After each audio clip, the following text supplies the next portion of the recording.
St Ides Tour Stories. This should be the last one. I'm sure you already have your tickets, but if you don't, onlocationlive.com. Get your VIP packages, get your tickets. If they're not sold out already, the VIP packages. Hopefully I'll see all y'all April 24th and April 25th. We'll kind of see, you know what I mean by see you, but anyway. Tour Stories Volume 4. Something that I don't often talk about, but this is, I don't want to jinx it. I hope I have a better show, but the best show I ever had in my entire life, in my entire career. People always ask about it. And as of recent, I've settled on this one. Bonnaroo 2009. I recently went against my label's wishes. I was still tied to Warner Brothers loosely at the time.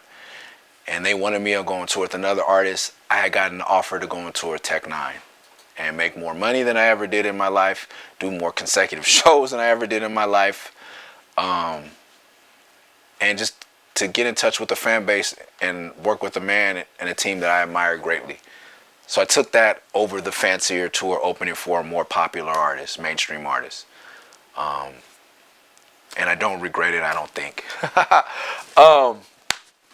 But on the way to, so we did these shows, and no one ever gets a day off on a Strange tour.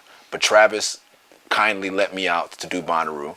But me and my team, my assistant Brick at the time, shout out to Brick, and my DJ Magi, shout out to him, we decided to drive. I think we were somewhere in South Dakota to Tennessee to do Bonnaroo. We had one day. At this point, I had a hernia from yelling on stage every night and doing shows with no hype man. We got in the car, we're driving. We get to Illinois on our way to Tennessee, and we're in Metropolis, Illinois, which is the home of Superman. And it just happens to be Superman Day. And if you know me, you know I'm a huge comic fan. So we get off in the whole city of Metropolis. We get to go to the Superman Museum. We get to go to Superman Parade. I get to have deep fried Oreos for the first time. It's the greatest day of my life. I'm like, holy shit, what are the odds we drive through buttfuck Illinois and find Metropolis? Hit that. We had to stop. My crew they went with me. They're not comic nerds, but they understood. We get to Bonnaroo. I see this lineup, and it's Janelle Monáe and People Under the Stairs. And I know Janelle. We did the Democratic National Convention when Obama was elected as the Democratic whatever representative. And I remember her and me standing by the side of the stage being nervous as shit because we were supposed to be doing some freestyle session with the Black Eyed Peas. We had not rehearsed. The future president's in the house. There's a gang of people. I'm nervous, and I remember talking to her about it, and like she's trying to, I think, calm me down. She was so nice. Shout out to her and Nate. And I remember I went up and she was like, you did good. And I'm like, I fucked up, blah, blah, blah. And then she went out there, she's like, I'm nervous. And then she just murdered it. If you've never seen Janelle Monáe live, you are missing out. She's dope. And the People on the Stairs I've known since we were kids. And now it's like, fuck, man, from high school lunch tables, we are here at Bonnaroo. There's 10,000 fucking people, and we are headlining this stage together. Then I look at the order, and it's Janelle Monáe, me, and then People Under the Stairs. And I'm like, I'm not opening for no People Under the Stairs. I felt a way about that, but also I felt a real way about going after Janelle Monáe. Like, she should be headlining. Like, have these people not seen this woman and what she can do? I'm not going on after this. I got a hernia. I'm like, oh man. And so, like, I don't want to look whack in front of my OG homies. I don't want to look whack in front of an artist I super admire that I just met. So that put a battery in my back, man. I killed that shit. But before I go on, I have to watch Janelle Monáe sing while walking a tightrope and painting at the same fucking time. Painting a picture while singing and walking on a tightrope with her hair perfectly styled.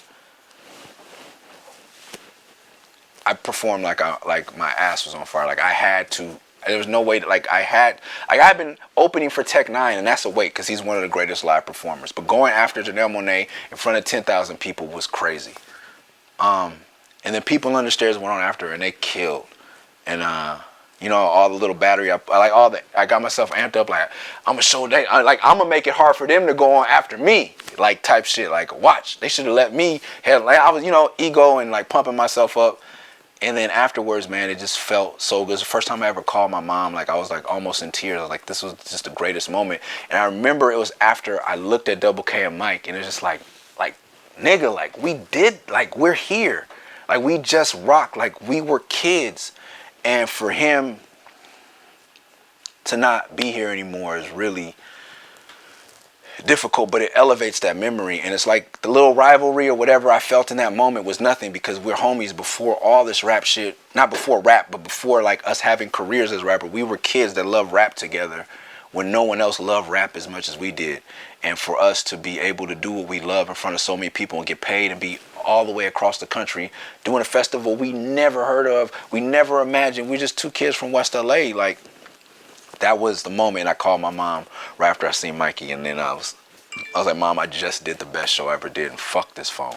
All that said, I will, for the first time ever, be performing live Flowers for People Under the Stairs. Make sure you're there. April 24th, April 25th, Weekend at Murs, on locationlive.com.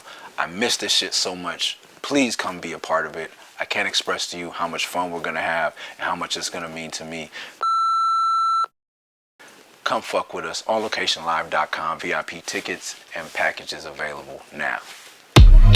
I spent the summer out Klamath Falls. Fell in love and came up on some brand new draw. I was 13, sipping St Ides. She looked like Kelly Williams with some slanted eyes. I had a chick out in Chillicothe. Bitch used to stay stoned like a Philistine. Said a man had a dick like a millipede. She would let me fuck and suck a pussy for a little weed. Checked in the motel, we had some more dope to sell. $5 tapes though, you know the story well. Match from the East, oh, straight to the East Coast.